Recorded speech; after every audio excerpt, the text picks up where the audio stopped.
हाय दोस्तों, कैसे हैं आप सभी। मैं डॉक्टर अनव्यास फिर से अपने यूट्यूब चैनल पर आप सभी का स्वागत कर रहा हूं और आशा कर रहा हूं सभी ठीक है, मस्त एंजॉय कर रहे हैं। फोर्थ मोस्ट इंपॉर्टेंट क्वेश्चन पर मैं आ गया हूं। जल्दी से देख लेते हैं चौथा क्वेश्चन कौन सा है और हमारी अंतिम प्रहार की सीरीज को आगे बढ़ाते हैं। फॉरवर्ड कॉन्ट्रैक्ट से एक लगभग क्वेश्चन फिक्स ही रहता है कि हर साल आ जाता है। फ्यूचर और फॉरवर्ड कॉन्ट्रैक्ट से क्वेश्चन फिक्स ही रहते हैं। फॉरवर्ड कॉन्ट्रैक्ट ऑलरेडी अपन 3 वीडियो के अंदर डिस्कस कर चुके हैं। एक तरीके का ओवर द काउंटर कॉन्ट्रैक्ट होता है जिसके अंदर दोनों पार्टी म्यूचुअली एग्री करती हैं फ्यूचर के किसी कॉन्ट्रैक्ट के लिए। डेरिवेटिव्स का ही एक टाइप है। फॉरवर्ड कॉन्ट्रैक्ट्स जो होता है वो डेरिवेटिव इंस्ट्रूमेंट होता है use for the managing risk and speculation on the price movement in underlying the assets. Here the breakdown.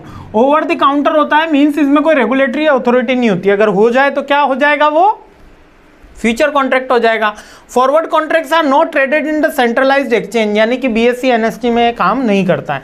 Instead they are negotiable directly between the parties और counters, है ना। Counter parties पे directly buyer और seller directly agree होते हैं कि मैं आपको ये प्रोडक्ट दूंगा और अपन इस फ्यूचर प्राइस को लेके अपन ये डील करते हैं।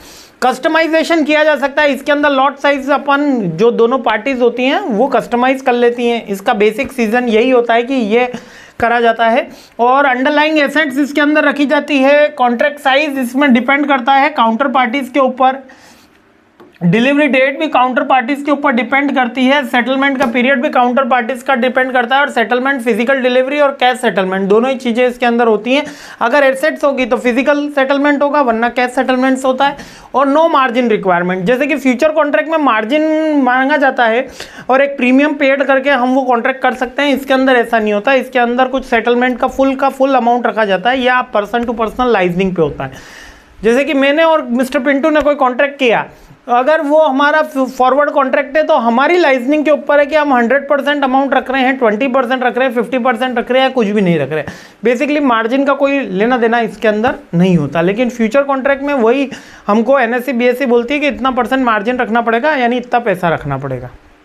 10x margin, 20x margin depend करता है आपके गुडविल के ऊपर। ठीक है, बहुत सिंपल सा क्वेश्चन है। लिमिटेड लिक्विडिटी होती है इसके अंदर। लिक्विडिटी क्योंकि अपन मार्जिन नहीं रख पाते इसलिए इसमें लिक्विडिटी रखी जाती है। क्रेडिट का रिस्क रहता है क्योंकि दोनों पार्टीज को रेगुलेट करने के लिए कोई ऑथोराइज इंस्टीट्यूट नहीं होता, इसलिए क्रेडिट हमेशा रिस्क में रहता है ये वाला। ठीक है, यही आपको इसका याद रखना है। बेसिक फंडे, बेसिक ओवरव्यू आपको याद रखना है और एक एग्जाम्पल देके इसको सॉर्ट आउट करना है। बहुत सिंपल सा क्वेश्चन है। आगे बढ़ते हैं, सीरीज आगे बढ़ाते हैं। जय हिंद।